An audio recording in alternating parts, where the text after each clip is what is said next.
गांव के पुरानी झोपड़ी में रामलाल गांव का सबसे ईमानदार, मेहनती लेकिन सबसे गरीब आदमी था। उसकी पत्नी आती है। थोड़ा पानी पी लो, तुम्हारा चेहरा लाल है। तुम इतनी गर्मी में काम कर रहे हो। खेतों में फसल उगाई है, लेकिन अगर पानी नहीं मिलेगा तो वह सूख जाएगी। आसपास की सभी नदियां और कुएं सूख गए हैं। अब मुझे नहीं पता कि खेतों में पानी कहां से लाऊं। तुम पास के खेत में कुआं क्यों नहीं खोद लेते? अभी भी मई का महीना है और जून में गांव की बची हुई नदियां भी सूख जाएंगी। तब तुम क्या करोगे? उससे पहले कुआं खोद लो। तुम सही कह रही हो मीरा, मैं कल से कुआं खोदना शुरू करूंगा। रामलाल का बड़ा भाई उसी गांव में रहता था। उसने दूसरों को धोखा देकर अपना महल जैसा घर बना लिया था। वह जितना कठोर दिल वाला था, उतना ही बेईमान भी था। देखो बाबू, मैंने गांव का सबसे बड़ा दूध का कारखाना ले लिया है और केमिकल से दूध बनाकर बेचने से मुझे कोई नहीं रोक सकता। पैसा कमाने का यही असली तरीका है, दिमाग और चालाकी। लेकिन भाई, तुम्हारा छोटा भाई अभी भी खेतों में मजदूरी कर रहा है। क्या तुमने उसे कभी अपने जैसा नहीं बनाया? वह मेरा भाई रामलाल राम जैसा सीधा। वह कहता है, हराम का पैसा घर में नहीं रहता, लेकिन देखो मेरा घर महल बन गया है। लेकिन रामलाल, उसकी मेहनत और लगन उसकी सच्चाई की मणि के समान है। एक दिन वो अपनी फसल देखने अपने खेतों की तरफ जा रहा था। तभी रास्ते में उसका बड़ा भाई रामदीन उसे मिल जाता है। रामलाल, मेरे भाई, ये दुनिया अब ईमानदारी की नहीं रही। मेरे पास बंगला है, पैसा है, और तुम फटे कपड़े, तपती दोपहरी में खेतों में काम करते हो, फिर भी 2 वक्त की रोटी भी नसीब नहीं होती। तुम्हारे पास भले ही सब कुछ है भाई, बस एक चीज की कमी है, शांति। आप अपने बच्चों को क्या सिखा रहे हैं कि झूठ बोलो, मिलावट करो और अमीर बनो? इतना कहकर रामलाल वहां से चला जाता है। अगली सुबह रामलाल अकेला खेत के बीच में कुआं खोदने में जुट जाता है। उसकी मेहनत और लगन देख उसके माथे पर पसीना तेज होता जा रहा था। अगर इस साल बारिश कम हुई तो फसल बर्बाद हो जाएगी। मैं कुआं खोदूंगा। मैं मर भी जाऊंगा तो बच्चे भूखे नहीं सोएंगे। थोड़ी देर बाद रामलाल धूप में बेहोश हो गया। उसका शरीर धूप से जल रहा था। थोड़ी देर बाद मीरा खेत के पास आती है, हाथ में खाना लिए। अरे क्या हुआ आपको? आंखें खोलो, देखो मैं आ गई। तुमने वादा किया था, तुम्हें दीपक को पढ़ाना होगा। उठ जाओ। रामलाल की सांस बहुत धीमी हो गई। वह एक बार आंखें खोलता है। मीरा, कुआं बनाना होगा, दीपक भूखा नहीं रहना चाहिए।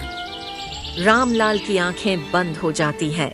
उसकी सांस रुक जाती है। रामलाल मर जाता है। मीना की चीख गूंजती है। मैं हार नहीं मानूंगी दीपक के पापा। आपकी मौत उस कुआं खोदने की वजह से हुई है।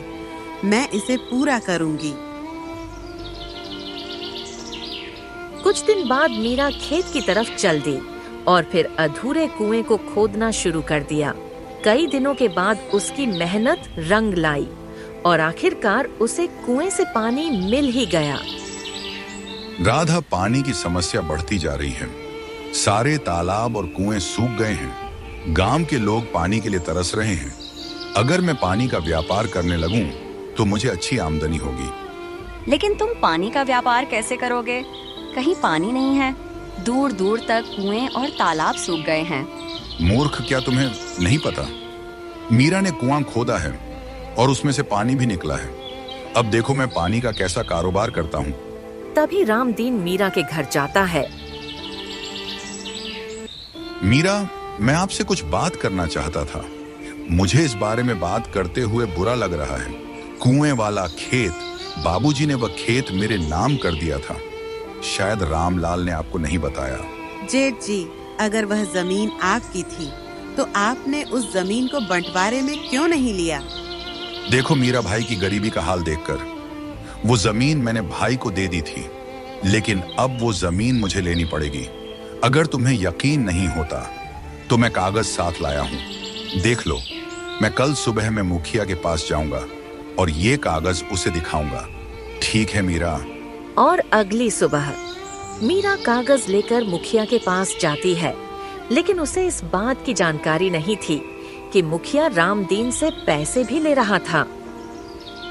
मुखिया जी, ये कागज देखकर बताइए, इस कागज पर क्या लिखा है? मीरा, जिस जमीन पर तुमने कुआं खोदा है वो जमीन रामदीन की है। फिर मीरा बड़े दुखी मन से आंखों में आंसू लिए और अपनी मेहनत से कमाया हुआ कुआं रामदीन को सौंप देती है और रामदीन वहां खुशी खुशी घर आता है। अब देखो राधा, मैं पानी का कैसा व्यापार करता हूँ। गांव के लोग पानी की एक एक बूंद के लिए तरस रहे हैं। अब मैं पानी को बेचूंगा। देखा, मेरे जैसे लोगों को होशियार कहते हैं। होशियार नहीं, इसे कहते हैं बेईमानी। अपने आप को होशियार मत समझिए। आज तुमने ये चमचमाती साड़ी पहनी हुई है और आपने अपने होठों पर लिपस्टिक लगा रखी है। ये सब इन पैसों की वजह से है। गांव वालों सुनो, आपकी पानी की समस्या का मैंने समाधान कर दिया है। अब जिसे भी पानी चाहिए मेरे कुएं से ले सकते हैं। पैसे दो और पानी ले लो। ये वही कुआं है जिसे मीरा ने खोदा था, ये उसी का है। उस बेचारी लड़की ने कुआं खोदा था 1 महीने तक अकेले खोदकर। जब उसके पति की मृत्यु हो गई तब मीरा ने उम्मीद नहीं खोई। उसने मिट्टी खोदी और फिर पानी निकल आया। अब रामानीन मालिक कैसे हुआ? जब ये खबर मीरा के कानों तक पहुंची तो सोच सोच कर तड़प हुई कि जिस कुआं को उसने खून पसीने से खोदा था अब उसे कोई और पैसा कमाने का जरिया बना रहा है।